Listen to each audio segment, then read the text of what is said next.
આગામી 5 વર્ષ બહુ ખરાબ આવી રહ્યા છે.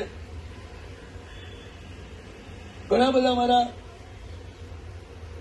સમુદાયના આચાર્યો મિત્ર છે. મને પૂછ્યું ગુરુદેવ શું કરશું હવે? મેં કીધું પંજાબજીમાંને યાદ કરો. સંઘ પાસે ખૂબ નૌકાર ગણાય. આગામી 4-5 વર્ષ બહુ જોખમના છે. આપણે અત્યારે ભારેલા અગ્નિ પર બેઠા છીએ. ટ્રમ્પ જેવો ગાંડીઓ, 4 બાજુ વિટાયેલા બાંડિયા, એની વચ્ચે છીએ આપણે. ક્યારે શું થાય એની ખબર નથી, પણ એ લોકોના મનને પકડવું હોય ને અને મનને સુધારવું હોય એ તાકાત માત્ર નૌકારમાં, બીજા કોઈ મંત્રમાં નથી. એ વૈશ્વિક મંત્ર છે. મંત્ર આકાશમાં એવા આંદોલન ફેલાવે છે કે આકાશમાંથી બધાના મનમાં પહોંચી જાય, એના મનને બદલી નાખે. એટલે હું ગામે ગામ અત્યારે કહેતો આવ્યો છું, અમારા ગામમાં હવેથી શરૂ કરો.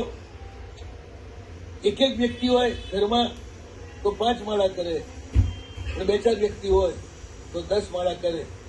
આ એક શરૂ કરો તમે આખા સંઘમાં. 12 મહિના પછી તમને ખ્યાલ આવશે કે એનું રિઝલ્ટ કેટલું સરસ આવે છે. બહુ ગજબનું આવે છે. કેટલા વર્ષ સુધી કેટલાય ગામોમાં 4 મહિના ગણાયા છે, તો સવા નૌકાર થઈ જ જાય. એટલું થાય આખું ચેન્જ થઈ જાય. કેદાર ગેરેટભાઈ 5 વર્ષ બહુ જોખમી છે, 26 થી 30 સુધી. 31માં બહુ ભાગ્યશાળી હશે એ આ દુનિયામાં હશે.